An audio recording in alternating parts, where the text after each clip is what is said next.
Assalamualaikum warahmatullahi wabarakatuh. Bismillah, alhamdulillah, wa syukrulillah, la haula wa la quwata illa billah. Assalatu wassalamu ala rasulillah wa ala alihi wa sahbihi wa mawala. Amma ba'du. Saudara-saudaraku, para pengurus dan seluruh anggota Forkabi yang saya cintai dan saya banggakan. Bersyukur kehadirat Allah Subhanahu wa Ta'ala bahwa pada hari ini tanggal 18 April 2021 Forkabi berulang tahun yang ke-20.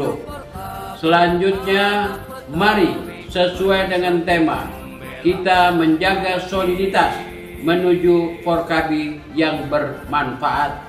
Mari rapatkan barisan, mari kita bersilaturahmi yang lebih baik, mari kita menyatukan hati, menyatukan pikiran, dan menyatukan pola tindak agar supaya Forkabi adalah satu dan martabat, agar supaya kita menciptakan kerukunan, kedamaian, dan kesejahteraan bagi seluruh anggota Forkabi. Mudah-mudahan Allah Subhanahu wa Ta'ala memberikan rahmat dan hidayahnya kepada seluruh anggota Forkabi.